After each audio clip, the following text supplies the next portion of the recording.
Al-Mabahasul Ashir, pembahasan yang ke-10, fi iqrari sahibi syariah, penetapan pemilik syariat, maksudnya Nabi SAW. Menetapkannya Nabi SAW di dalam hukum atau setuju. Nah, ini setujunya Nabi di dalam sebuah hukum. Karena apa?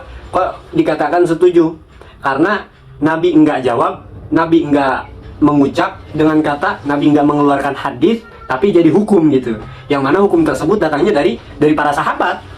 Bahkan itu dihukumi sebagaimana hukum Nabi, maksudnya hadis Nabi gitu. Nah, ketika ditetapkan, contoh, sahabat ngomong, ya Rasulullah gini, atau sahabat melakukan satu hal, kemudian nanya ke Nabi, ya Rasulullah bagaimana, boleh nggak? Nabi diam. Nah, berarti itu ikrarnya Nabi SAW untuk memutuskan hukum yang dilakukan sahabat itu benar, boleh, silahkan. Nah, kayak gitu. Nah, sehingga hukumnya seperti mana? Seperti pekerjaan Nabi aja udah. Nah, ikrarun Nabi SAW, adapun persetujuannya Nabi, penetapannya Nabi ala kaulin, terhadap satu ucapan, min ahadin, dari salah satu sahabat atau salah satu orang lain, nah, siapa aja pokoknya, maka itu hukumnya kakaulihi sallallahu alaihi wasallam. Hati-hati, kalau ente nggak buat khobar, jadi bukan nggak jelas, bukan jadi hukum itu gitu, paham kan? Kalau ente nggak menjadikan khobar kakaulihi, maka hukumnya yaitu seperti ucapan Nabi. Nah, apa-apa yang diucapkan oleh sahabat Nabi ketika itu atau siapapun itu, terus kemudian disetujui oleh Nabi, maka hukumnya kakaulihi, maka hukumnya seperti ucapan Nabi SAW. Nah, kemudian ada di situ iqraru sallallahu alaihi wasallam, menetapkannya Nabi SAW atau menyetujuinya alal fa'li, atas satu pekerjaan, min ahadin, dari orang lain, kafa'alihi sallallahu alaihi wasallam, maka itu seperti pekerjaan Nabi SAW. Nah, kalau tadi ucapan, sahabat ngomong, ya Rasulullah gini, kemudian Nabi oh iya, berarti, atau kemudian Nabi enggak menjawab, maka itu hukum seperti ucapan Nabi. Begitu juga kelakuan, pekerjaan yang dilakukan oleh sahabat, terus kemudian Nabi menetapkan dibolehkan dan lain-lainnya, maka jadi seperti pekerjaan Nabi, maka jadi sebuah hadis seperti itu. Li'annahu, kok bisa seperti itu? Apa sebabnya? Dalilnya li'annahu, karena Nabi SAW itu adalah maksum, terjaga, min ayyukira ahadan, daripada menetapkannya kepada orang lain, ala munkarin, atas pemungkaran. Apa mungkar ini? Mungkar ini apa bahasanya? Perbuatan. Iya, perbuatan apa tuh? Perbuatan buruk ya? Buruk. Ya. Li'anahu, karena Nabi SAW ma'sumun, itu terjaga, min ayyakura ahadan, daripada menetapkannya terhadap orang lain atas apa? Alamun karim, atas hukum yang, atas kelakuan pekerjaan yang buruk, munkar. Nah, itu makanya dalam arti maksudnya gimana? Ya itu maksum, terjaga. Jadi nggak mungkin ada yang maksiat di depan Nabi dibiarin, paham nggak? Nah, itu karena Nabi ini terjaga dari setuju akan hukum yang dilakukan oleh sahabat, yang mana kerjaan tersebut buruk, nah, kelakuan tersebut buruk. Nah, itu maksum. Beda sama kita. Kalau kita ada orang yang berbuat buruk, kita nggak berani negor, takut inilah, nggak enak lah. Nah, kita kebanyakan kayak gitu. Kalau Nabi enggak, Nabi ini bersih, maksum, terjaga, bersih. Kalau kita, ya ini karena hati kan, kalau kita mah nggak enak lah, takut nggak diikuti, takut nggak dapat amplop, takut nggak dikasih sayang, takut nggak dicintai, segala macam, banyak takutnya, serba salah dan lain itu penyakit. Nah, itu misal dzalik, hal tersebut, contoh tersebut, yaitu contohnya seperti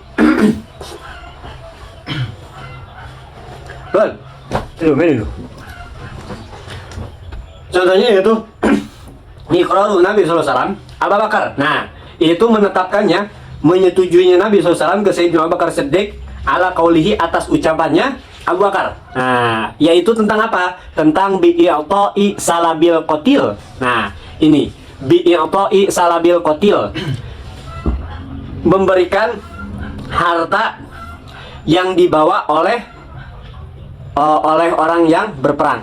Nah, salaba ini adalah harta yang dibawa oleh orang lawan perang. Nah, kalau zaman dulu kan Nabi ketika itu berperang dengan kafir. Nah, makanya harta yang dibawa oleh orang kafir kemudian si kafir tersebut memerangi Islam. Nah, harta tersebut itu namanya salab ini adalah harta tersebut jadi milik yang membunuh. Paham nggak? Jadi sekarang anak perang nih, anak perang sama kafir si Alek, anak bunuh si Alek bawa harta kayak misalkan pedangnya, kudanya, emasnya, dinarnya, bajunya semua nih, baju besi, baju perang. Nah, anak ngebunuh si Alek. Nah, ini semua harta yang dibawa si Alek itu jadi milik anak. Likotilihi di situ ada untuk yang membunuh. Dalam arti anak berarti kayak gitu, paham? Jadi harta salabil qatil ini itu harta yang dibawa oleh lawan perang. Nah, harta tersebut bisa dimiliki oleh orang yang membunuh kepada yang punya harta tersebut. Yang menang. Nah, itu boleh. Nah, ini disetujukan sama Nabi. Nah, disetujukan sama Nabi.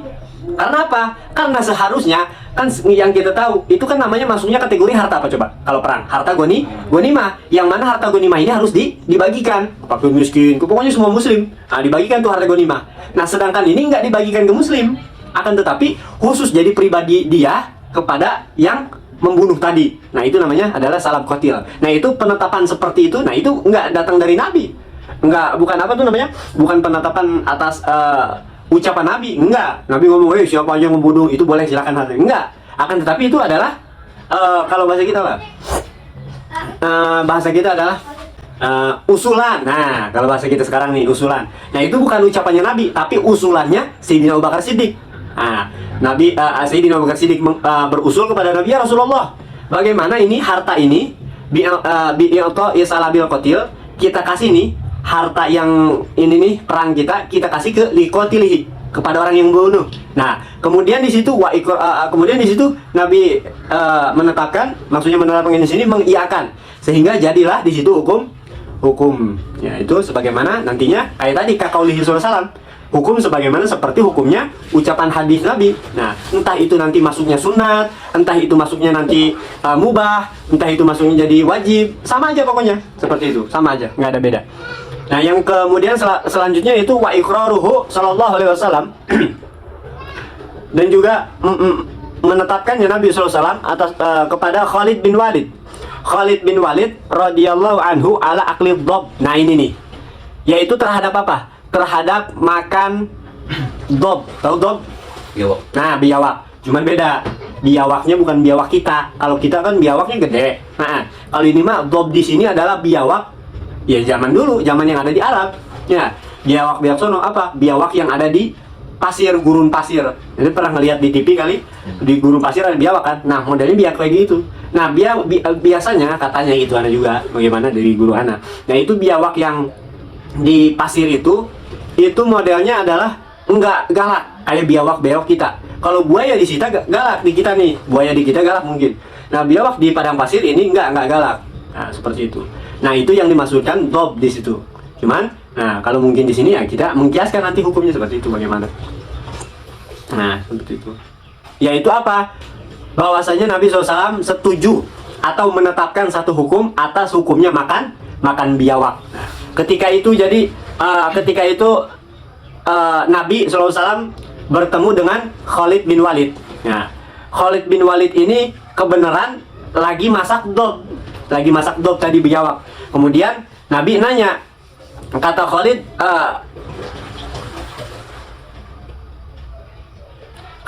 ya Rasulullah, anak lagi makan dob, anak lagi masak dob.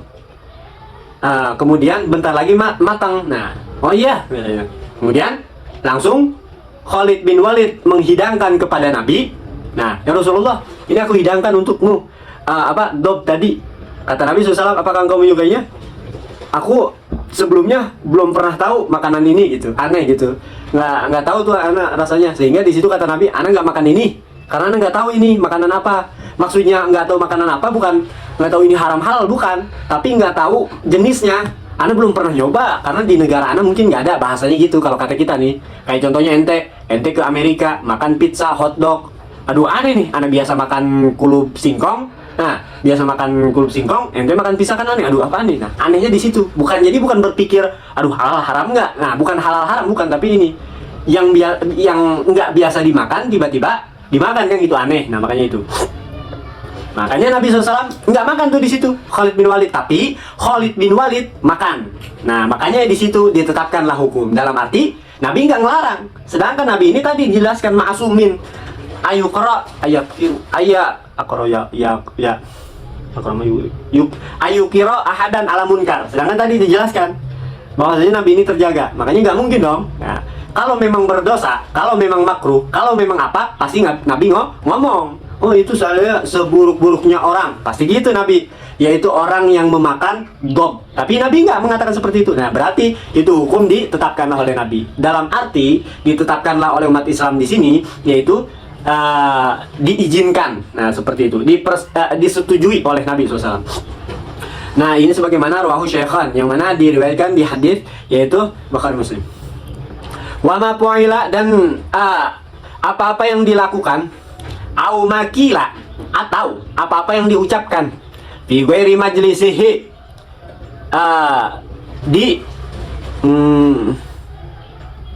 fi ghairi majlisihi, di satu majelis, satu tempat yang Nabi nggak hadir. Nah, itu mananya tuh, maksudnya mana, penjelasannya di situ. Fi ghairi majlisihi, yang mana satu tempat itu Nabi nggak hadir, itu. Wa alima, kemudian kejadian itu, alima, mengetahui Nabi SAW bihi, terhadap kejadian tersebut, pu'il, fa'alun, yang dimustaq dari fa'alun atau qaul, walam yunkirhu. Kemudian Nabi SAW setelah mengetahui kejadian tersebut, walam yunkirhu, kemudian Nabi tidak yunkir, lam yunkir, Nabi tidak mengingkarinya. Hukmuhu, maka hukumnya hukmu ma'fu'il, maka hukumnya itu hukum seperti mana yang Nabi lakukan. Au makil, atau sebagaimana hukum yang Nabi ucapkan. Nah, itu. Jadi ketika di zaman Nabi, ketika itu ada juga salah satu sahabat dan atau salah satu sahabat, entah itu mengucapkan atau entah itu melakukan satu pekerjaan yang mana terkadang itu nggak ada nabinya. Maksudnya terjadinya pekerjaan atau ucapan itu Nabi nggak ada gitu. Nah, terkadang, karena kan nggak mungkin Nabi sehari-hari terus di situ, ya nggak mungkin. Dan kan sahabat juga banyak. Nah, ada sahabat di sini, di sono, Nabi di sini, kan nggak mungkin. Nah, kayak gitu. Makanya ketika Nabi nggak ada, kemudian ada sahabat mengatakan satu perkataan atau melakukan satu pekerjaan, sedangkan Nabi di situ nggak ada. Dan ini pekerjaan maupun perkataan itu datangnya dari sahabat, bukan dari Nabi ini. Nah, maka itu fi ghairi majlisi tadi. Nabinya kagak ada di tempat itu, tapi alima, Nabi mengetahui kabar tersebut. Oh, ternyata si Fulan bin Fulan, sahabat Nabi, pernah melakukan seperti ini. Nah, atau dia mengucapkan seperti ini, maka hukumnya itu seperti hukum yang dilakukan sama Nabi maupun diucapkan sama Nabi. Berarti bagaimana? Berarti kalau kata hadis itu jadi hadis. Nah, jadi pekerjaan maupun ucapan Nabi gitu. Makanya jadi nanti disetujui sama Nabi. Entah jadi kembali lagi hukumnya makruh, entah lagi hukumnya jadi mubah, entah itu jadi hukumnya jadi haram, jadi wajib, jadi sunnah. Nah, seperti itu. Nah, intinya walhasil seperti itu. Tapi dengan catatan, yaitu Nabi tadi lam yunkir, Nabi kagak mengingkari. Nah, kalau Nabi mengingkari, maka hukumnya enggak seperti apa-apa yang diucapkan atau dikerjakan Nabi. Nah, gitu. Contohnya seperti mana? Contohnya seperti ka'alimahu sallallahu alaihi wasallam halafa Abi Bakar radhiyallahu anhu. Nah, contohnya seperti mana? Yaitu seperti Nabi sallallahu alaihi wasallam ka'ilmihi. Nah, ka'ilmihi ya. Ka'ilmihi halafa Abi Bakar. Contohnya seperti mengetahuinya Nabi sallallahu alaihi wasallam halafa Abi Bakar terhadap sumpahnya Sayyidina Abu Bakar Siddiq. Nah, Abu Bakar Siddiq pernah sumpah tuh. Anahu, yang mana Sayyidina Abu Bakar Siddiq, kata Sayyidina Abu Bakar Siddiq nih, sumpahnya apa? La yakulu ta'am fi waqti ghaizi, yaitu Abu Bakar Siddiq nggak bakalan makan makanan ini ketika layakulu ta'am, yang mana sumpahnya Sayyidina Abu Bakar Siddiq ini terjadi ketika Sayyidina Abu Bakar Siddiq mengatakan bahwasanya kata Abu Bakar Siddiq, yaitu anak nggak bakal makan makanan ini. Sedangkan ketika itu Sayyidina Abu Bakar Siddiq fi waqti ghairihi, dalam keadaan lagi emosi. Nah, lagi emosi. Tapi ini Abu Bakar Siddiq sumpah, namanya sumpah. Maka kalau kata hukum fikih bagaimana kan? Ketika orang mengingkari sumpah, maka hukumnya wajib apa? Wajib kifarat, wajib puasa. Ya. Nah, ini jadi hukum seperti itu nggak ada nantinya. Kayak wajib kifarat, wajib puasa dan lainnya nggak ada, karena dia mengingkari sumpah tersebut. Nah, ini hukumnya seperti ini sebagaimana yang dilakukan Abu Bakar Siddiq. Nah, ketika itu Nabi SAW nggak ada di tempat. Yang mana cerita itu kalau nggak salah, jadi ketika itu jadi ketika itu Sayyidina Abu Bakar Siddiq, biasa Sayyidina Abu Bakar Siddiq itu selalu ada setiap seminggu sekali atau seminggu berapa kali itu ada makan bareng di rumahnya Nabi SAW. Nah, setiap itu tuh Abu Bakar Siddiq tuh selalu makan bareng sama Nabi SAW di rumahnya Nabi. Satu waktu ada tamu datang ke Sayyidina Abu Bakar Siddiq. Nah, datang ke Sayyidina Abu Bakar Siddiq. Kata itu tamu, Assalamualaikum, ya Abu Bakar. Waalaikumsalam. Ya, anak ini baru aja mau jalan ini ke Nabi SAW. Dengan anak udah janji, nah siangnya udah janji, kita nanti malam kita makan-makan, kita kumpul-kumpul makan-makan. Udah janji nih, kata Abu Bakar Siddiq. Bagaimana? Dan kalau seandainya anak nggak kesono, nggak mungkin, kata Abu Bakar Siddiq. Akhirnya, kata Abu Bakar Siddiq ngomong, gimana kalau ente nungguin di sini di rumah anak? Nah, anak ke Nabi dulu, nanti anak langsung balik lagi. Nah, setelah itu, oh ya udah, Fadl silahkan. Akhirnya Abu Bakar Siddiq pergi ke Nabi. Nah, tamu yang tadi nunggu di rumahnya. Tapi sebelum Abu Bakar Siddiq tadi berangkat ke rumahnya Nabi, itu berpesan dulu Abu Bakar Siddiq ke bininya. Ke bininya, mah, ini kan ada tamu. Nah, ente siapin dah tuh, kasih makanan jamuan yang enak-enak. Pokoknya ya dia pokoknya muliain tamu. Nah, akhirnya walhasil masaklah di situ istrinya, dan kemudian menyuguhkan terhadap tamu tersebut. Nah, sambil nunggu, sambil apa? Langsung sebelum berangkat, Abu Bakar Siddiq ngomong, pokoknya ente enak ya, sini enak-enakin aja. Anggap aja rumah ente, bahasa kita sekarang nih. Pokoknya apa segala macam hidangan yang anak hidangkan oleh istri anak itu makan. Ente jangan malu-malu, ente jangan sampai kagak makan. Ente makan, ente gini segala macamnya. Nah, anak mau pergi dulu ke Nabi SAW. Nah, gitu. Walhasil, pokoknya ente awas kalau ente kagak makan. Pokoknya ente yang enak, anggap aja rumah sendiri. Nah, berangkat tuh si Abu Bakar Siddiq kepada Nabi SAW. Pas nyampe sono, udah gini-gini biasa makan bareng, langsung Abu Bakar Siddiq pamit. Pas pamit balik, ngelihat muka istrinya lagi cemberut. Tanya langsung, ente kenapa cemberut gitu? Iya, anak udah capek-capek nyiapin, masak gini segala macam. Itu tamu kagak makan makanan anak. Wah, langsung di situ. Masa sih? Pas dilihat, oh iya bener. Nah, disitulah Abu Bakar Siddiq emosi ngelihat. Waduh, bukannya dimakan ini. Soalnya kenapa? Yang makanan tadinya enak kan jadi dingin kan? Jadi dingin kayak gitu maksudnya. Emosi, akhirnya ngomong, ente kenapa kagak makan? Kan anak tadi bilang, ente jangan malu-malu, jangan apa gitu. Anggap aja rumah sendiri, pokoknya makan makanan segala macem. Nah, di situ emosi. Oh, kata tamu, anak nggak enak, nggak mungkin. Anak makan sedangkan ente di luar, anak nggak enak. Nah, tamu juga kayak gitu kan? Maksudnya ada rasa ini berarti. Oh, anak nggak enak kalau seandainya anak makan. Nah, makanya akhirnya anak nungguin ente, Abu Bakar. Anak ini nungguin ente, kita makan bareng. Oh, gini-gini. Oh, Terus kenapa ente malah nungguin anak? Apakah ini karena ente nggak makan bukan hanya nungguin anak, tapi karena ente ini makanan udah nggak enak apa gimana? Akhirnya nanya ke bininya, enggak ini enak. Akhirnya Abu Bakar Siddiq nanya ke bininya, ini makanan enak nggak? Makanan enak, makanan yang biasa kita makan, cuman bahkan dilebihkan. Maksudnya dilebihin enak lagi gitu, lebih ajib lagi. Oh gitu. Tapi kok tetap dia nggak makan, dia alasannya gini, nggak enak nungguin itu. Akhirnya coba, hanya itu, udah pokoknya di situ. Kata Sayyidina Abu Bakar Siddiq langsung di situ sumpah. Sayyidina Abu Bakar Siddiq kata Sayyidina Abu Bakar Siddiq, sumpah wallah demi Allah anak nggak bakal makan makanan yang kayak begini, kata wallah anak nggak bakal makanan seperti ini, kata Abu Bakar Siddiq. Nah, di situ sumpah tuh langsung. Akhirnya udah ngedengar emosi Abu Bakar Siddiq langsung kata Abu Bakar Siddiq kata tamunya, oh iya siap Abu Bakar, langsung dimakan tuh. Itu dimakan makanannya, tapi nggak berkurang sedikit pun, nggak berkurang. Karena tadi Abu Bakar Siddiq udah sumpah nggak bakal makan. Nah, itu nggak berkurang. Kayak gimana sih? Minum 1 gelas nih, diminum seharusnya kan ngurangin. Ini nggak, segitu-gitu aja. Minum, taruh, masih segitu-gitu aja, nggak kurang sedikit pun. Makanan diambil 1, dimakan segitu-gitu aja. Langsung Abu Bakar Siddiq aneh, mukjizat, maksudnya bukan mukjizat apa? Karomah. Ya luar biasa, masya Allah. Sampai apa tuh namanya, bininya nanya ke bininya, ini kok makanan kayak gini, biasanya kita makan nggak kayak gini. Kata bininya, mungkin ini adalah makanan ini ada keberkahan di dalamnya, kata bininya. Akhirnya, sedangkan tadi Abu Bakar Siddiq sudah sumpah. Masya Allah, kan aneh ya. Akhirnya, wah coba anak makan nih. Nah makan. Sedangkan tadi Abu Bakar Siddiq udah sumpah, anak nggak, demi Allah, wallah anak nggak bakal makan seperti ini, makanan seperti ini. Soalnya udah nggak enak lah walhasil, udah kelamaan segala macam. Dan ini pas dicobain sama Abu Bakar Siddiq, benar, makanan yang berkah ini tuh enak dan rasanya seperti yang baru dimasak. Nah, masih anget-anget, enak lah bahasanya kayak gitu. Pokoknya udah nggak dingin, udah nggak kayak berhari-hari, nggak. Karena itu waktunya lama zamannya, di waktu sore sampai waktu Isya kalau nggak salah.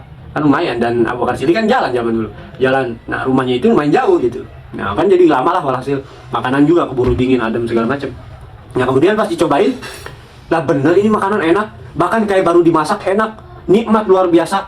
Dan itu nggak berkurang sedikit pun makanan. Nah disitulah akhirnya kejadian tersebut apa itu namanya terdengar kepada Nabi SAW, dan Nabi SAW tidak mengingkari kejadian tersebut. Nah seperti itu. Sebagaimana akala lamaro al aklu khairon. Nah kata Abu Bakar Siddiq, bukan kata Abu Bakar Siddiq, maksudnya menceritakan tentang Abu Bakar Siddiq, bahwasanya Abu Bakar Siddiq di situ akala. Nah Abu Bakar Siddiq makan lamaro ketika Abu Bakar Siddiq melihat al akla khairon, makanan tersebut khairon, itu sangat baik. Maksudnya baik di sini penuh dengan keberkahan gitu, penuh dengan baik, penuh dengan keberkahan. Nah langsung akala lamaro al akla khairan. Nah itu tuh Abu Bakar Siddiq langsung makan tuh pas ngelihat dan itu makanan kagak habis-habis, minum seruput lah, sisanya masih segitu-gitu juga. Apa kalau bukan dinamakan berkah? Nah seperti itu.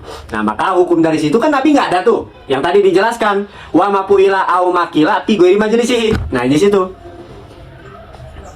bahwasanya Nabi SAW nggak ada di tempatnya, akan tetapi sahabat melakukan satu hal atau berkata sesuatu ucapan, maka jadi hukumnya sebagaimana ucapan atau pekerjaannya Nabi SAW, meskipun Nabi SAW nggak ada di situ gitu.